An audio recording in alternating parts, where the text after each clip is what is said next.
And last but not least, we have Tanith. Okay. So, Annie, you decided to leave the academy.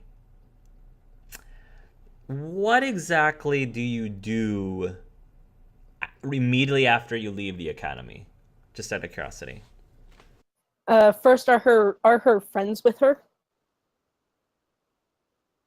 They can be, if you want them to. She's sort of leading them out of the academy, and Okay. she she tells them to go on ahead and make sure Cole gets out of the vicinity of the Okay. property, and then Who do you end up staying with, or where do you stay when you leave the academy? Because that um was technically where you like slept and ate and stuff. So where do you go to stay? she would probably uh first she'd probably call her mother first to tell her what's been going on. Okay, let's have that conversation. So you call up your mother, and Hmm. she picks it up, and um, she says, "Tanith, Tanith, it's late. Why are you calling at this hour?" I'm sorry, Mom. I have to things at things at the academy.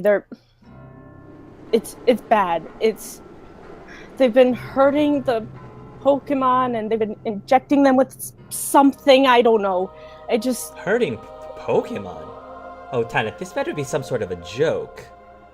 That is a no. very prestigious school. Why would I be joking about this?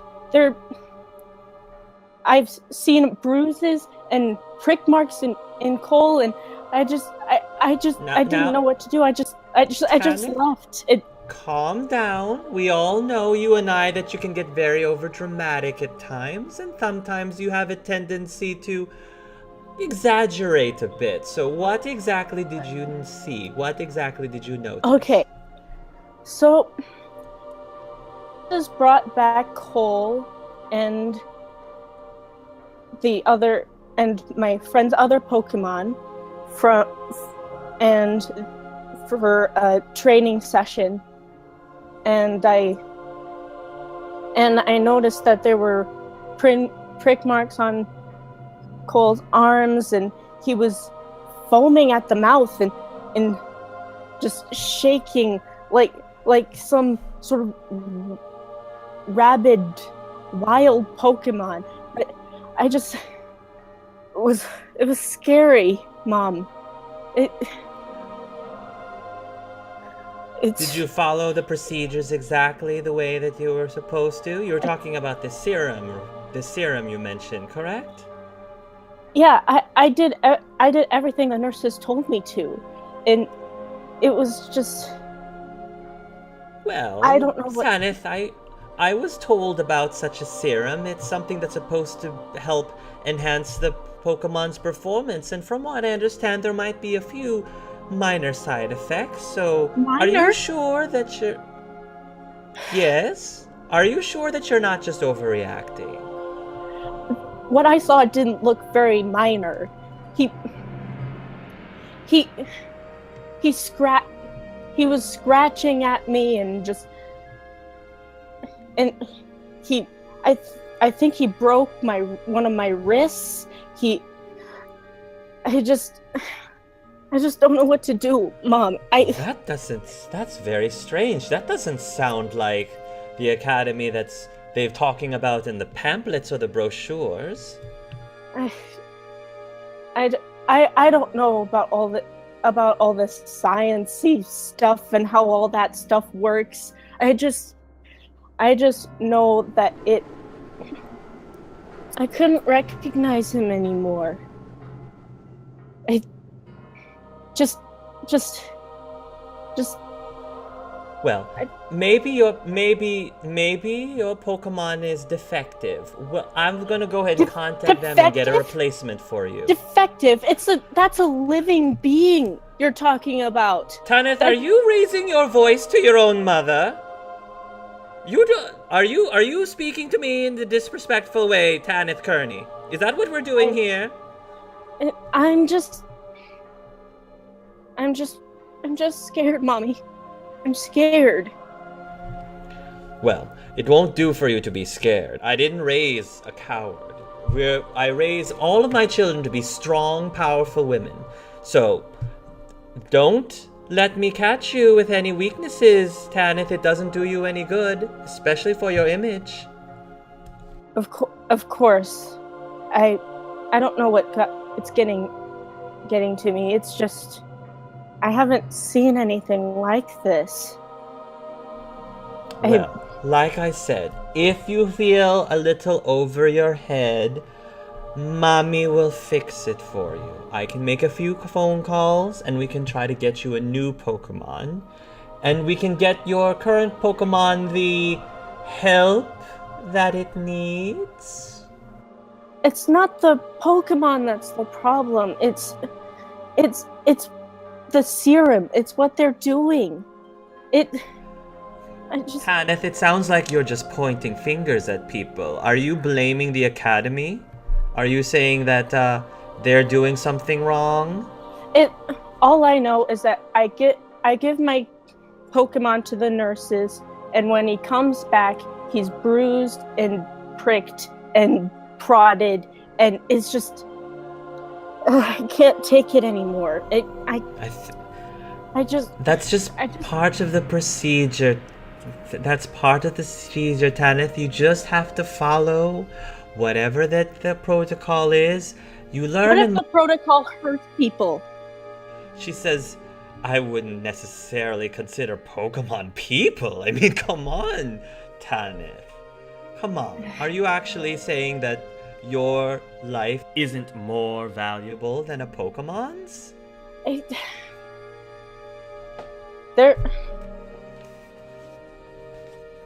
They're of equal worth. They're just because they can't speak to us doesn't mean that they don't have emotions and feelings and can't be hurt. I just don't know what to do. This is all way over my head. So you want to quit? Is that what you're saying? You want to quit? You want to drop out of the academy? Is that the legacy that you want to bring to your family? Is this because this is your decision, Tanith. If this is what you want to do, there's no going back. I want to give Cole a better life than what he's been living in this academy. I want him to live out his days better than this. All right, Tanith. I will make arrangements for you to leave the academy so you no longer have to attend your studies there. I'm sure I can probably find you a place to stay. I'm sure there's a warehouse that we can convert for you to stay for the time being. But I have to say, Tanith, I am extremely, extremely disappointed in you. I expected much more from you. I thought that this academy would be able to teach you things that you needed to, mold you in the way that I thought was best for you. Clearly, you had failed, and it was too much for you, and you couldn't handle it. Maybe Ginevra will do a better job. She will. I know it. She'll be better than me. Well, I think you've already proven that she is. I had no disillusions that I was any better than her. I knew that I was the test child. That I was the coward. That's what I am. That's all I've ever been. A coward. And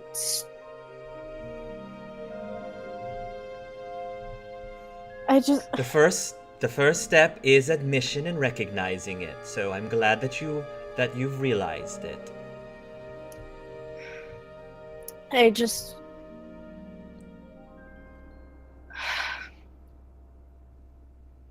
want.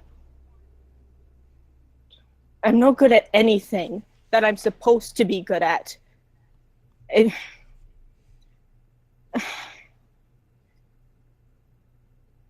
Hopefully, Ginevra will be the better daughter, and hopefully that she can be the better daughter for you than I was. Well, like I said, this is not what I was expecting when I picked up the phone, but if this is your decision, Tanith, then I hope that when you get older and you look back on this day and you look back on this experience, I hope that you will eventually find the errors of your ways and make yourself better. I will. I'll try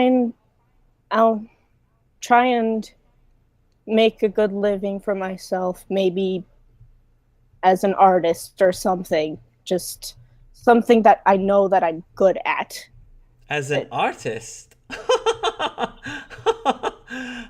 Okay. Tanith, I'm sorry. I thought I misheard you. Did you say artist? Oh, That's don't what be I'm silly. good at. I failed at everything else. Oh, sweetheart, don't be silly. You're not good at that either.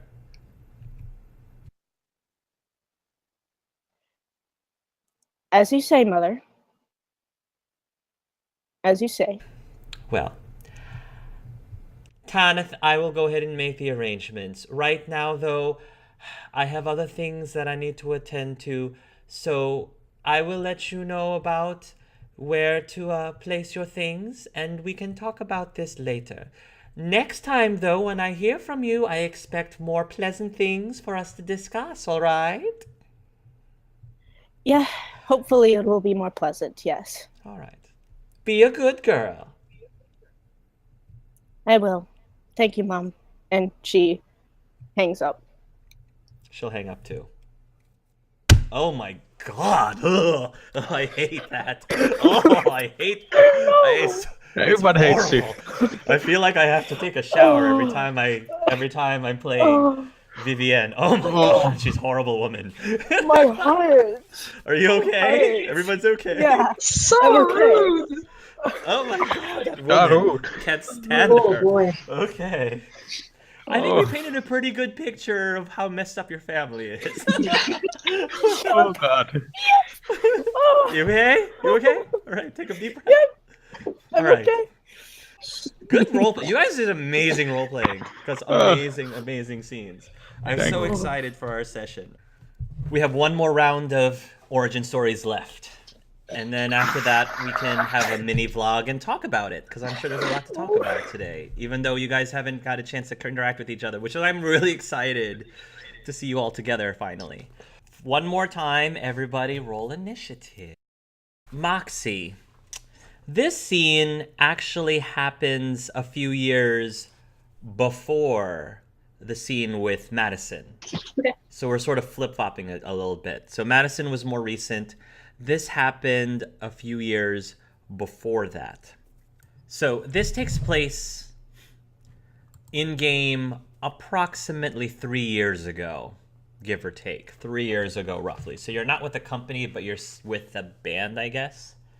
So you just finished having rehearsal with your band, and you're on your way home. I don't know if you ride a bike, or if you walk, or if you use public transportation. Anything that's not driving, I guess, is my question. Okay. Or I would say choose between walking or riding your bike I probably at walk. the moment. You're probably walking. Okay. You're walking, And as you're walking, you notice that you have a strange feeling that something is following you. A very weird feeling that something's following you. What do you do? You don't see anything directly in front of you, but you have this weird feeling. Okay, I'd look behind me. You look behind you, and there appears to be a Pokemon flying in your direction, and it looks like a Beedrill. It's flying towards your direction. I would break out into a run. You would break out into a run. Okay. Towards home, or into an alley, or like off the beaten path in the direct path you're on now? How would you run, would you say? How far away is it? To your house? No, from me to the Beedrill. From you to the Beedrill? I would say that it's a good 80 something feet away. I try to. Not quite 100. Somewhere between 80 and 100 feet away. Okay. If there are alleys, then I would try and find an alley I could shoot down. You'll dodge down an alley. Are you going to keep running, or are you going to try to hide behind something? There's like dumpsters and things. I'm going to keep running. You're going to keep running? Okay. You're going to keep running. You're going to look behind you, and the Beedrill seems to be in pursuit. He's starting to gain on you. But you still are able to move relatively quickly, but eventually you feel like it will catch you if you don't do anything differently than just run. Okay. How far away did you say my home was? I'm going to say you're probably... Normally it takes you about 15 minutes to walk home. You're still about 10 minutes walking. 10 minutes walking away. Okay. Are there any convenience stores or public places around? Sure. Yeah. This is like, we're talking like early afternoon. We're talking like 3:30 or 4 o'clock. Probably like around 4 o'clock or so. Okay. I'd like to run into one of these places. Sure.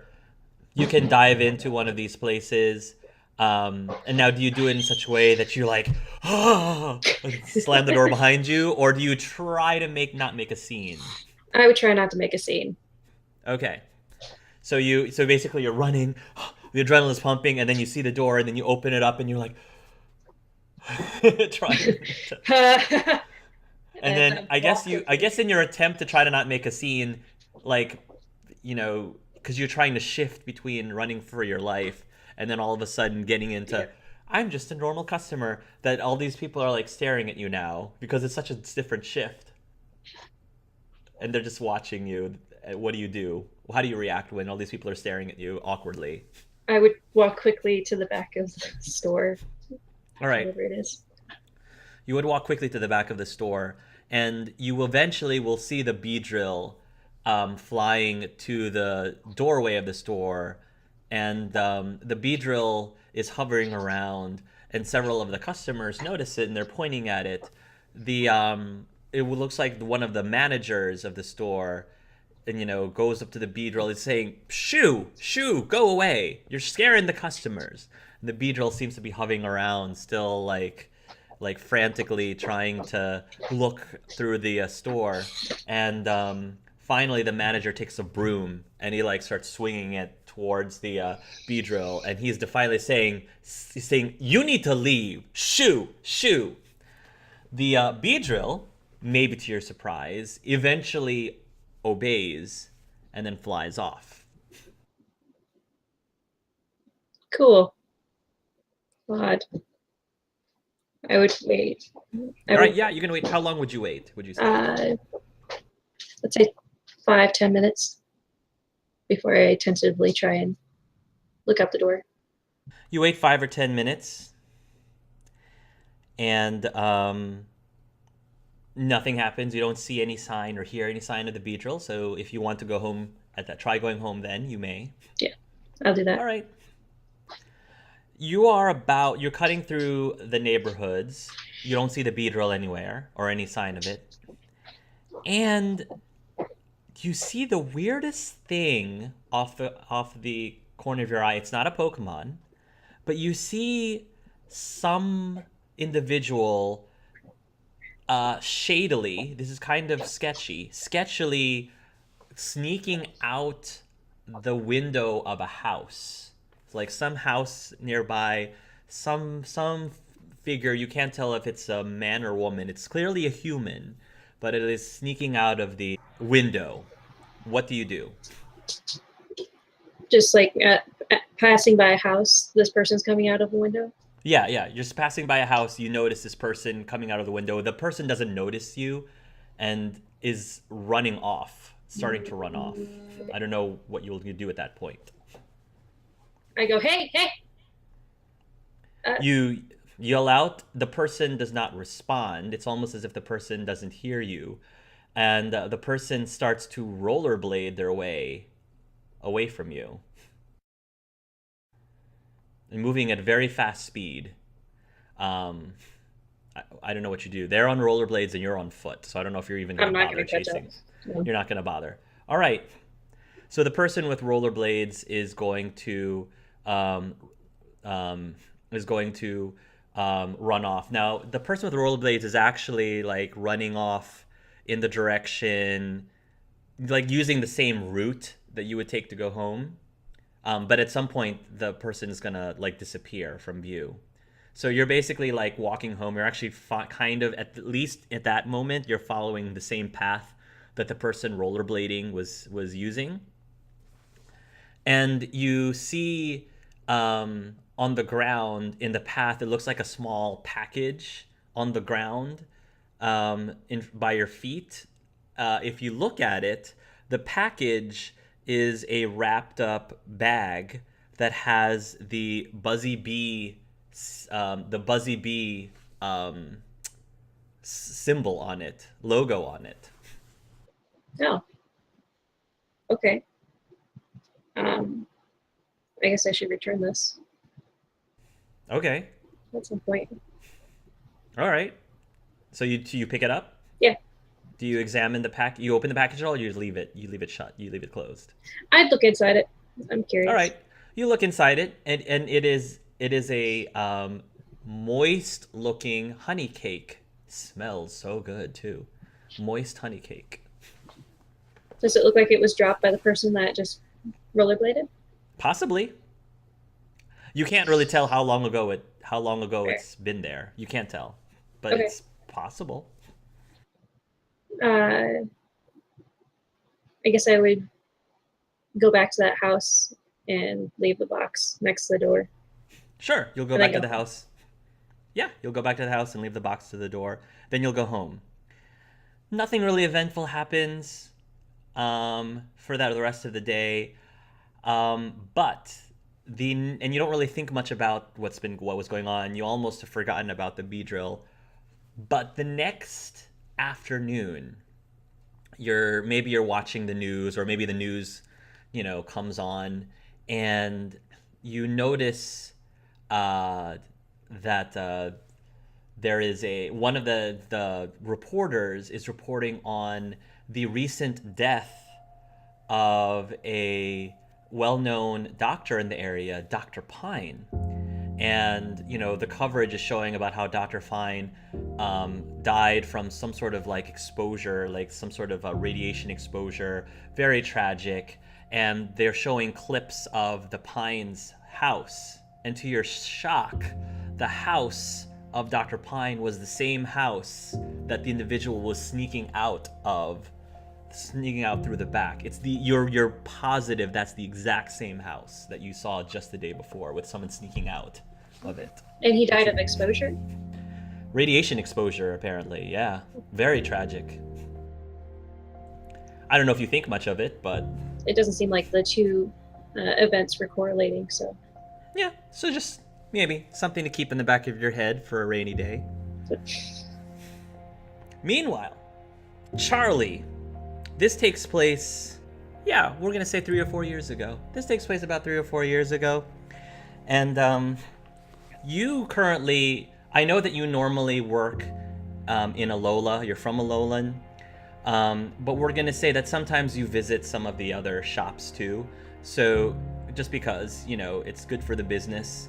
So we'll say that you're on travel right now and you're visiting Kanto, Charlie, and you're helping out at one of the shops in Kanto. And while you are helping at the register, the door opens. You hear the little bell ring. Bug is excited because we have another customer. So Bug is flying around, and this gentleman comes in, a very handsome middle-aged man, and he smiles and he looks a little overwhelmed by the sheer amount of goods in the bakery, as if he's not really sure what to get. Welcome. Oh, hi, he says as he walks over to you. I have to admit, I've heard a lot of great things about this place, but I didn't know you had such a wide selection of baked goods.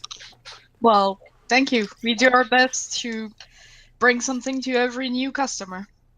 He smiles over at the Cutiefly. Is that your mascot?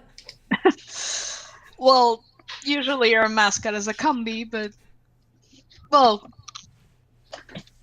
Bug likes the place enough, right? He smiles at the Bug, and the Bug is nodding a little bit, and he smiles as, I actually could use some help. I'm trying to pick out something for my daughter for her birthday.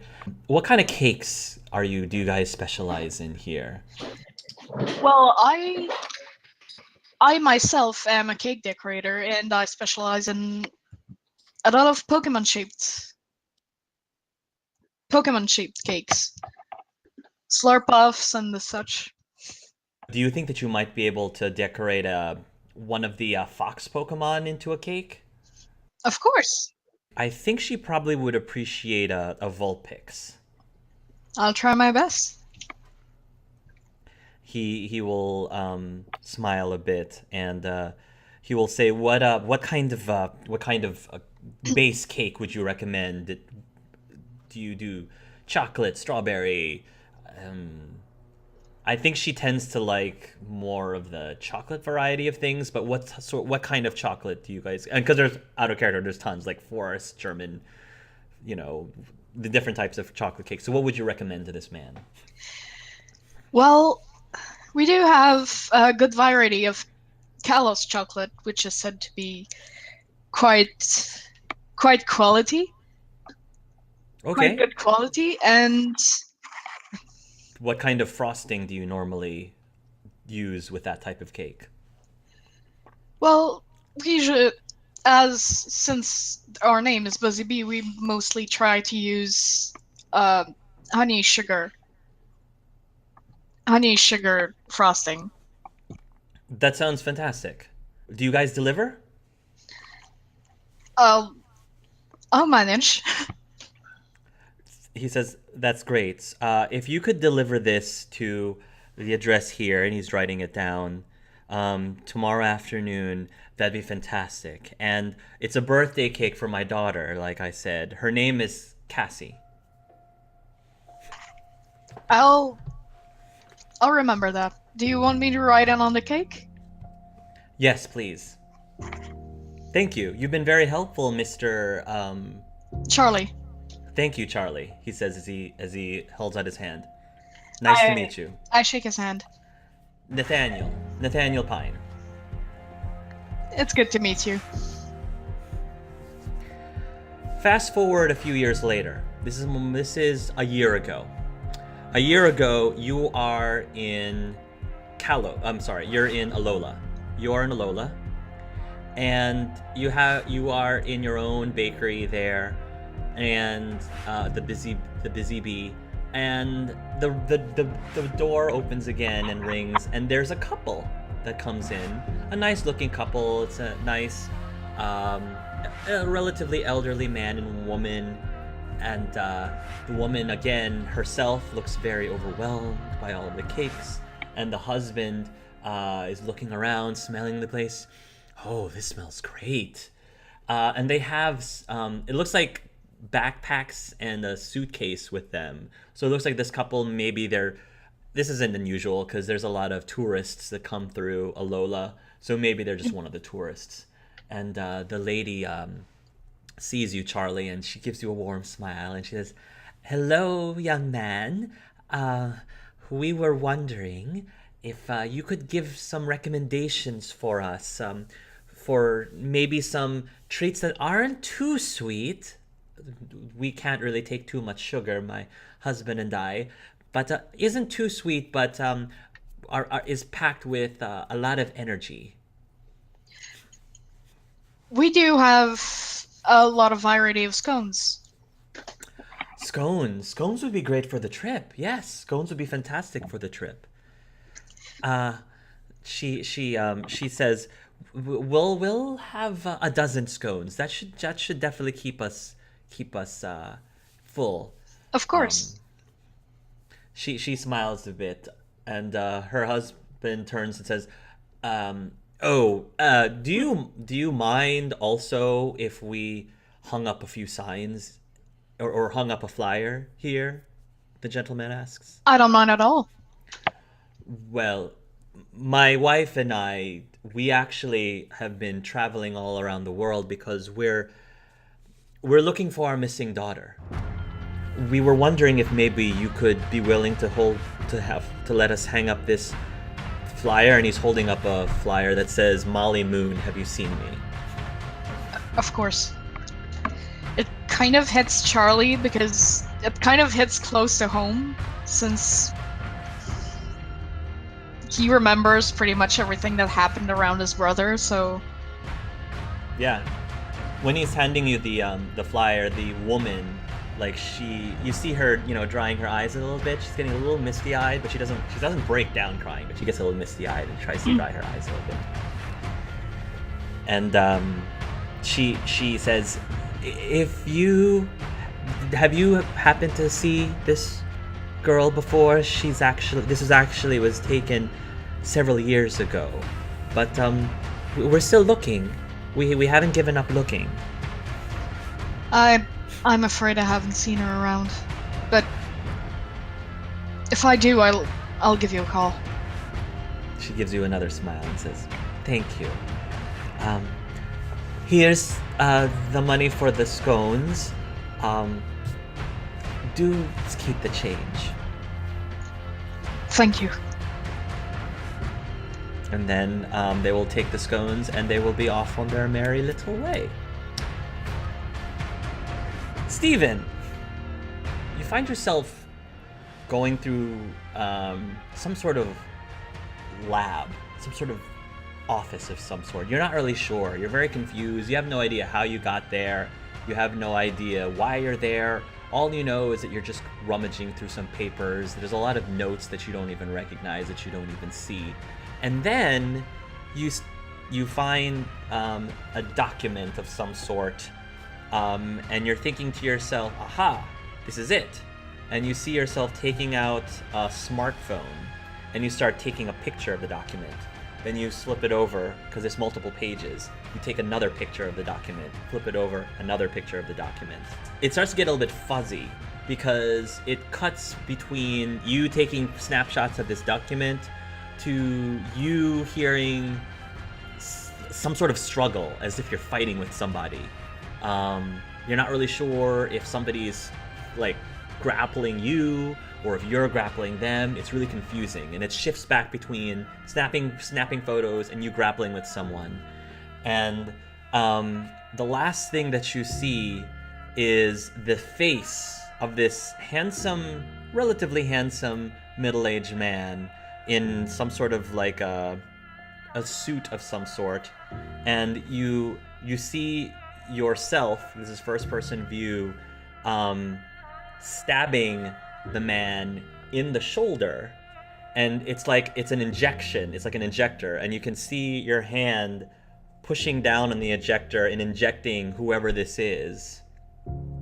and then the man falls over. You see yourself coming out of a window, and you can feel yourself rollerblading out down the street. Then the scene shifts completely to you in some sort of a shopping mall. There's no like rhyme or reason. It's very confusing. The vision shifts again, and you're in some sort of a shopping mall. You're not sure if you're doing some shopping or if you are a cashier or if you're one of the staff, but you're like going around the aisles. You turn around and you see this girl in the distance, and she seems to be looking through some of the products on the shelf. Looks like she's in the toy section, and she's looking through some of the toys. And all of a sudden, so this girl looks towards you, and she's very pretty. She's got like purplish hair, and there's suddenly this big boom explosion. This big boom explosion. All of the shelves start toppling over everyone. There's like gas starting to flow out, and you start to grow very dizzy, like as if you're starting to black out and fall asleep. And as soon as you black out, you wake up in your bedroom.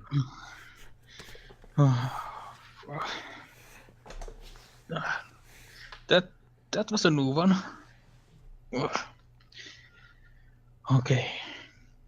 You got that dream 3 years ago. This is a dream that you had 3 years ago. Oh God. Let me ask, is this before I told Alicia? Do you want it to be? It doesn't matter to me. It's because if it was, Steven would write everything he saw down. Sure, you can write it all down. Yeah, everything he see and experienced, he writes down. Yes. He has kind of a dream notebook he keeps to help Alicia with the work.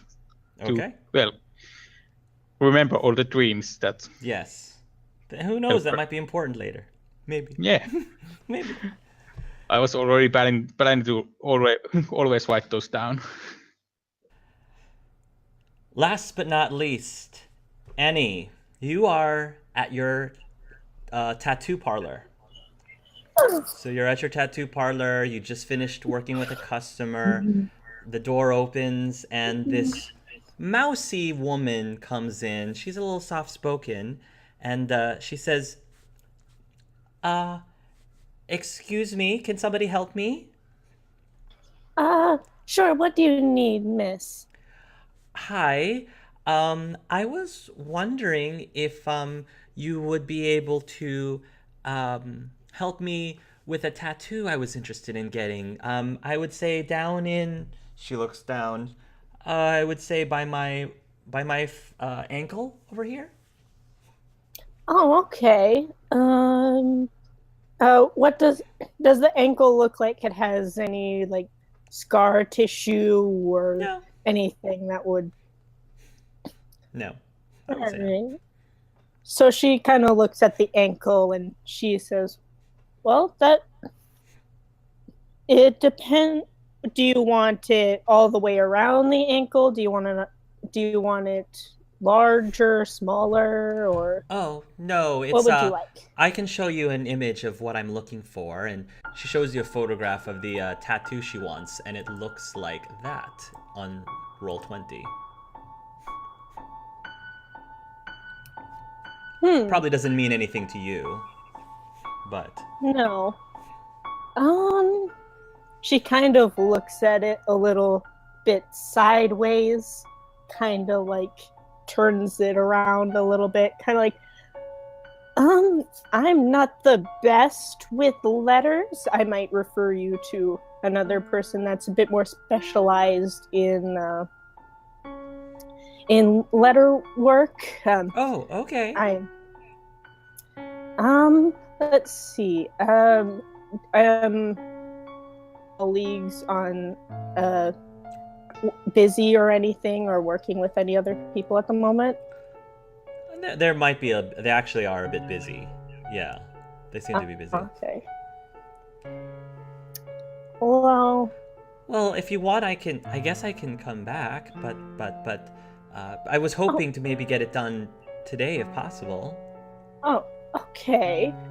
I usually draw my own work, but I could Oh, probably sketch this out and do it for you quickly. that'd be great. Thank you. I would really appreciate you doing that.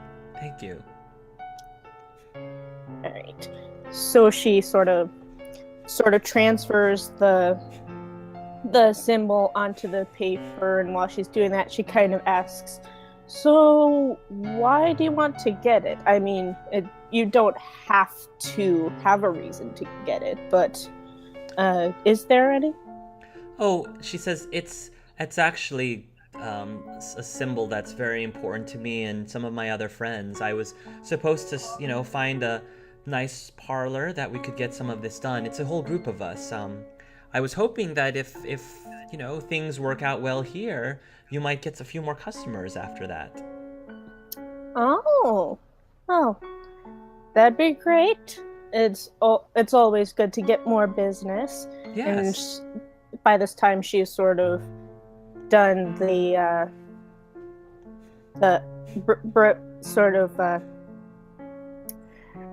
done her work on the transfer paper, and then she kind of says, "Well, why don't you sit down on the table and Sure. quickly get this Okay. on your ankle, but not too quickly. You don't want a shoddy job now." Of course not. Of course not. So you'll go ahead and sketch things out. You'll show it to her. She might ask for a few tweaks, but nothing like really major. And then she'll be once she's happy, which actually doesn't take that long. She'll say that she's ready for the procedure. And while you're going through it, she's gonna try to do some small talk, and she'll say, "So how long have you been doing this for?" How is this around campaign time? Yes, around Right now? This is before. This is Before like campaign? yeah, I would say. When did you start? When did you start your working at your tattoo artist parlor? I would say. She started compiling her portfolio a little bit after the whole Okay. academy incident, and then she found a place at 20, got her apprenticeship done, and she's so about 3 or 4 years. 3 or 4 years ago. Oh, 3 or 4. All right. So she says about 3 or 4 years now. So let me specify. So we'll say that she came into your shop around the time you started officially working. So you've probably only been doing this for a few weeks, actually. It's only been a few weeks that you've been formally doing this as a business. Formally doing it as a business. Okay. I've just started doing things formally, but I'm at the tail end of my apprenticeship now. Wow. Well, I'm really impressed. You seem to be a pro at this, considering someone who's only officially been doing this for the last few weeks. You seem to be really good at what you do. Yeah, I've practiced a lot. I drew a lot as a kid. It helped. Well, she says, I have to tell you, you look like you're doing some great work. And as I said, if it looks as good as it looks, if it ends up being as good as I think it's looking like it's going, I can easily get the rest of my friends to come in and have theirs done here too. There's actually 12 of us total.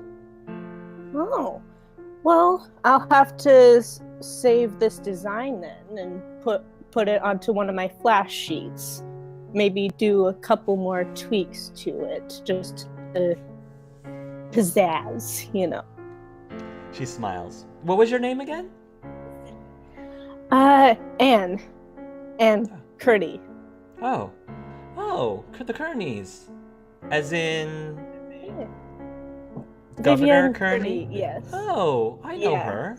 Wow. You must be really proud to be the daughter of such a powerful woman. Yep. She really made an impact on my life. She really did. Well, I think all of us, in our own way, will make huge impacts to this world, she says with a smile. Yeah. My name is Sharad, Yeah. the girl says. Oh, pretty. Thank you. Pretty name. And with that, she will continue chatting with you, and we will end the origin stories there. So, whew, we're done with that. So, a few things got dropped there. I think we can move on to the vlog. If you guys want to vlog a little bit about what just happened. So, if you want to talk or discuss or give some theories on things, now is the time. That's First of all, how are you guys feeling about this so far? It's awesome. I'm so glad I'm still awake. It's So many almost feelings. 2 a.m. here. Yeah, you guys went through a lot of emotional roller coasters through here. What were some of your memorable, I guess, scenes for you guys? And you can say your own. You can give your own too if you don't want to talk about other people's. But Well, the conversation that I had with my mother after going out of the academy kind of shifted things a little bit. Like, originally I was thinking she'd be a bit more apologetic about how her mother sort of treats them. But like, oh, she loves us in her own way. It's fine. She's does things her way. But with that conversation, it's like, I don't know anymore. that was tough. Yeah, I was the way at least I was envisioning Vivian, even when I started in session 1 with the campaign, was how many buttons can I push? How many of my daughter's buttons can I push before they finally snap? Yes. So I'm waiting for this blow up, either from your character or from Nevi's character. I'm just trying to see how long is it going to take before they finally just. So it was interesting. I kind of watching pictured, you. yeah, I kind of pictured Annie being the one that was more apologetic about the way she operates and sort of thinking that she must be doing this for some reason, while Nevi's the more, you're awful. Bleh. I think that's still true.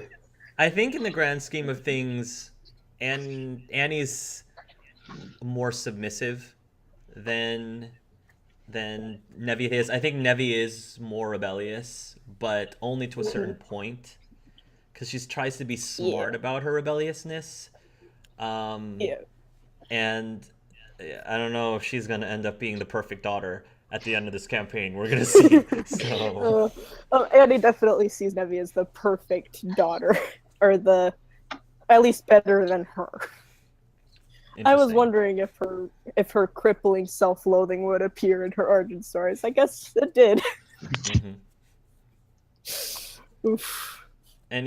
Who else? Other thoughts? Anyone? Any particular scene that really stood out for you? I'm just curious.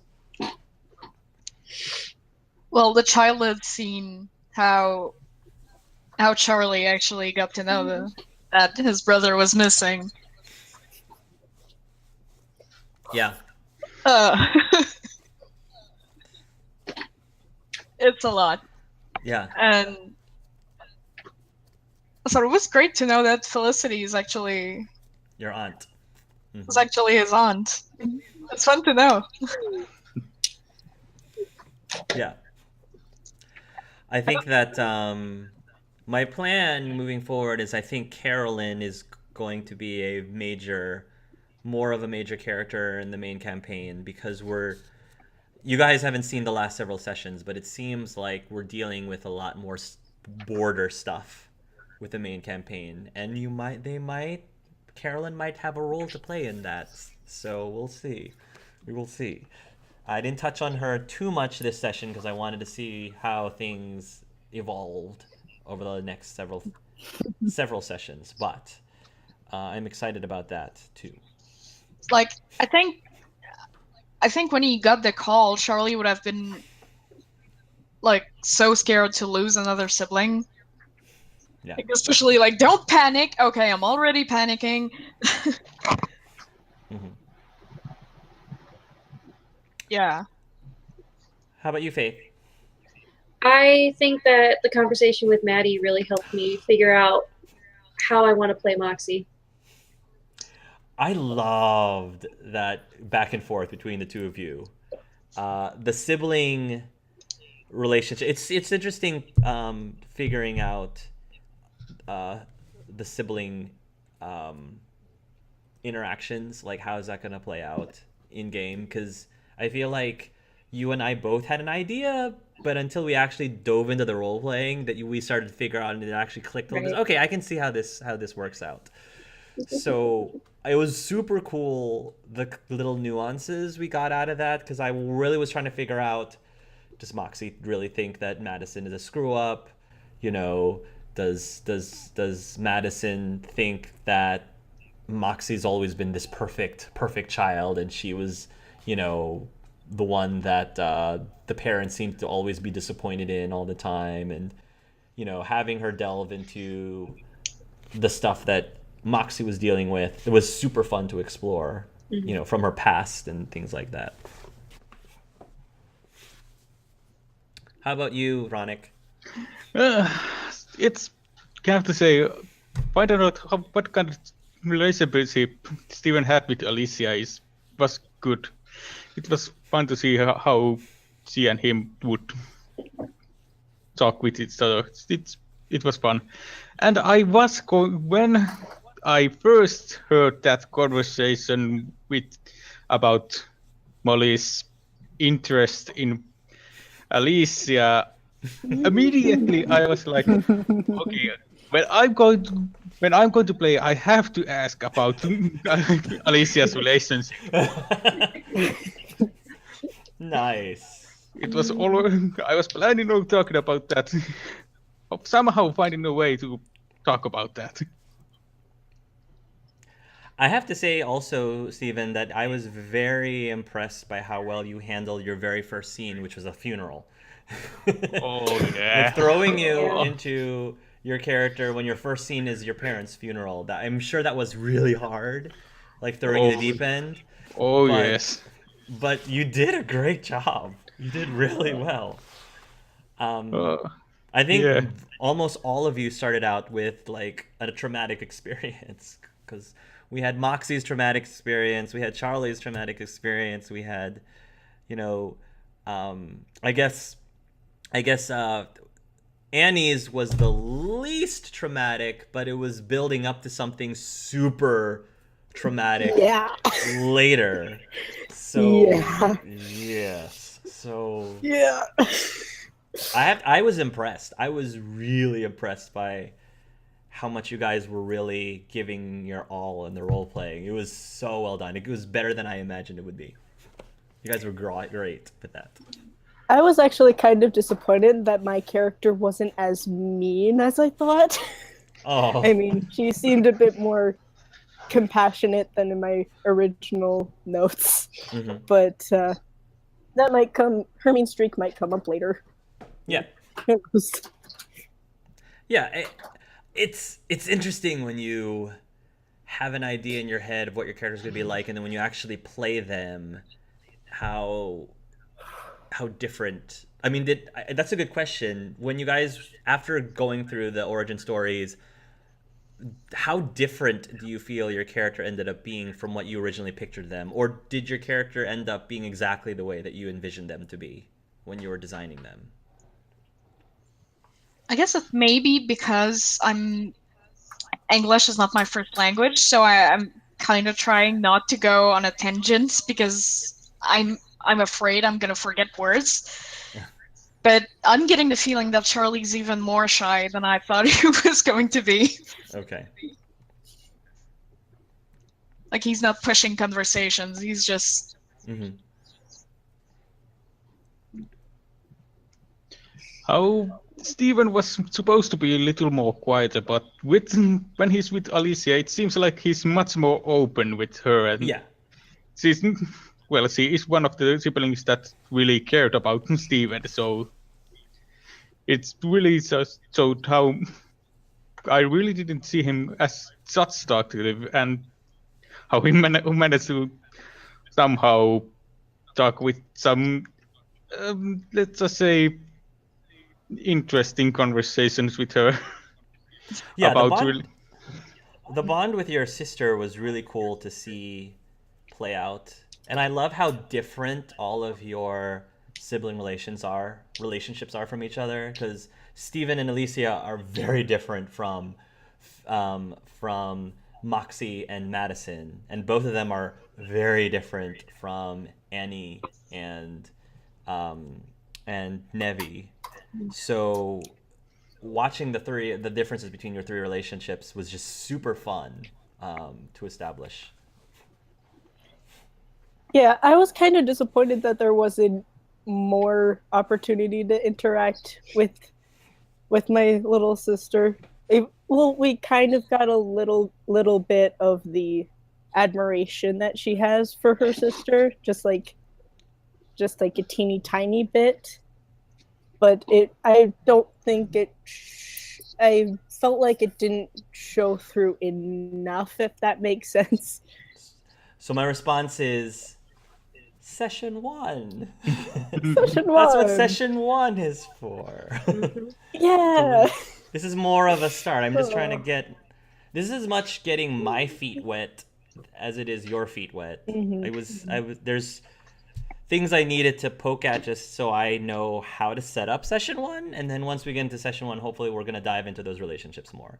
So I think it's safe to say that for the 3 siblings, you're going to be able to interact more with them in session 1.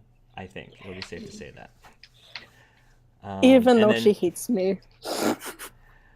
And then that goes with Charlie and Carolyn as well, because I don't think we had as much. We had that one little scene with Carolyn, but we'll probably see more of Carolyn in session 1 as well.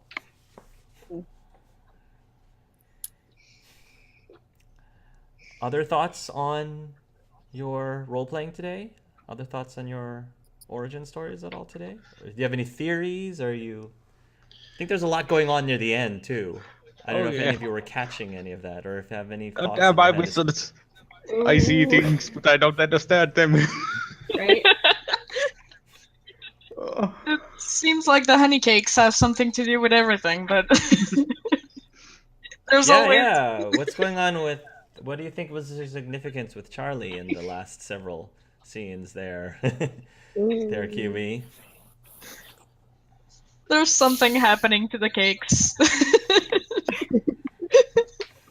Yeah, just what kind of injection was I giving someone? Oh, yes. Do you recognize who you were giving the injection to, or do you have thoughts? Oh, yeah. You think you know who it is? Okay. Yeah, I have an idea who it is. I saw. Do you think it was you, though? No, I don't think any of those were me. You don't think any of those were you? Okay. No, those were really out of what Steven would do. So he doesn't think that would be him at all. I wonder if me tattooing those marks will somehow circle back to me and bite me.